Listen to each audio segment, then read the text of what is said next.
Striking down Manhattan District Attorney Alvin Bragg's attempt to block his ex-prosecutor Mark Pomerantz from testifying before the House Judiciary Committee. It is all part of lawmakers' investigation into Bragg's handling of the Trump indictment. The judge ruling that the witness must appear for the congressional deposition because no one is above the law. New York City Councilman Joe Borelli is here now. Joe, what is Bragg so afraid of? Well, Alvin Bragg, in this case, is afraid of being exposed as Alvin Bragg. I mean, this is not the first time, meaning the Trump case, this is not the first time we've experienced Alvin Bragg on this network or in the front pages of tabloids. This is the same guy who just a year and a half ago took office with a day one memo saying that he was going to not prosecute most misdemeanors. He was going to downgrade most felonies. And for 18 months, he did just that. It was only when a certain former president came along that he decided to treat one criminal defendant as Wyatt Earp, so some lawman from the Wild West, when he has not had that attitude and posture towards anyone else. In addition, Todd, he came to the city council, to my body, just a month ago, basically saying he had no money to even prosecute people in Manhattan. He said he dismissed 1,800 defendants simply because he had no money to actually prosecute the cases that he was required to do and that he should do as the Manhattan DA. Yeah, well, it looks like he found the money somewhere. Who knows where that came from? But it really is true. It looks like he's going through a ring of fire just to try and avoid Congress and answer any questions, have anybody talk. So this isn't really a good look for not only him, but also his office and how it operates. What do you think? No, because, I mean, for example, those 1,800 cases I mentioned, those are 1,800 cases with real victims. Real people were robbed, real people were burglarized, assaulted, etc. And those are crime victims who have their perpetrators gone unpunished. I mean, that means that Manhattanites are not getting the full services of a prosecutor. And look, Ashley, we've always had progressive prosecutors in New York. Well, we're a Democratic city. That's just the way it is. He is the first one, though, to issue a memo on paper saying, I'm not going to prosecute certain cases as a policy. That is different from anyone we've ever seen before. That's different from every prosecutor around the country who was also sort of this woke progressive mold. This is a new level of abdicating one's responsibility to prosecute criminal defendants. He's doing that, unfortunately. What stands out to me about this, Joe and Ash, is that this is really Dem-on-Dem violence. Pomerantz and Bragg are hardcore Dems in and of their own right. They both want to get Trump. Yet something happened when Pomerantz was in that office that Alvin Bragg doesn't want the world knowing about.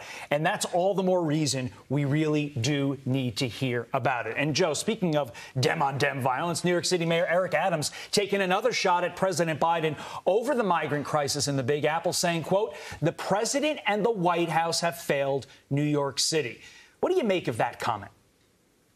Well, finally, I mean, he's now starting to sound like some of the more reasonable people in New York who are telling him and explaining to him, and you can see it on paper, that this crisis is costing just too much money.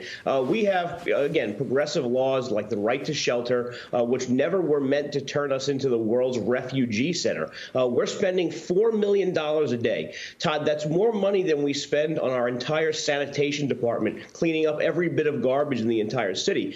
So this is having real revenue implications in our city budget and for the city taxpayers. I'm glad he's finally coming around to call out the Biden administration for failing this problem where it started on the border and now on the back end, failing to accommodate some of these people that the Biden administration just let in with no plan or no rhyme or no reason. Yeah, you mentioned the budget and how much it's going to cost. I mean, New York City, they're going to spend or expected to spend $4.3 billion on the crisis from 2023 to fiscal year 2024. But when you talk about, you know, the Democrats fighting with each other with this potential re-election bid for Biden, can he really afford not to have the support and the backing, the 100% backing of the New York City mayor? No, especially since Eric Adams is sort of seen, oppositely of Chicago Mayor Brandon Johnson as more of a moderate leader of a big urban city. I think this is probably why New York wasn't chosen to be the home of the DNC next year. This is going to be Biden's signature failure policy. This is the policy really where he took a pivot away from the Trump administration deliberately, and it is having horrible downstream consequences for every community it touches, whether it's El Paso or New York. So this is going to be one of Biden's signature failures. And when you have a Democrat criticizing him on it and poking him in the side, it's going to cause real damage, I think, in the primary and in the general election for him. That is a real fascinating point, Joe, on the conventions. Meantime, I want to get your thoughts on this before we let you go. New York City also planning to track your household food consumption, all in the name of fighting climate change. So now the government is going to tell us what we can and can't eat, right, Joe? Well, it's like hitting a woke exacta box, right? They get to tell you what to eat and tout vegetarianism or whatever, and they get to fight climate change. It's like getting, two birds with one stone. I don't understand who made, the vegetarians of the world and given them the authority to decide what everyone eats. Your pizzeria owner, your Chinese food delivery man, he doesn't get to decide what you eat. So I don't think the government, whether it be locally or nationally, should be telling people exactly what they should put on their kitchen table. It's nanny statism at its worst. Yeah, I remember when they tried to make this push for having more vegetables and taking the meat away from the kids in schools, and we went out on the street and we were talking to them. They're like, we don't want this. And I'll tell you what, they're not taking my steak and putting some, portobello steak alternative in front of me. I'm sorry. You know how you have that list of things you can't do until you're 18? Yes. I think we need to make a list of all the things the government wants to intrude on in the name of climate change. We've got grills. Now we've got food. I mean, what is next, Joe? That's an answer for you for next time. I want you to research that. Let us know what is next, and we'll add it to Ashley's list. I will, Todd. Thank you. Thanks, Joe Borelli. Thank you.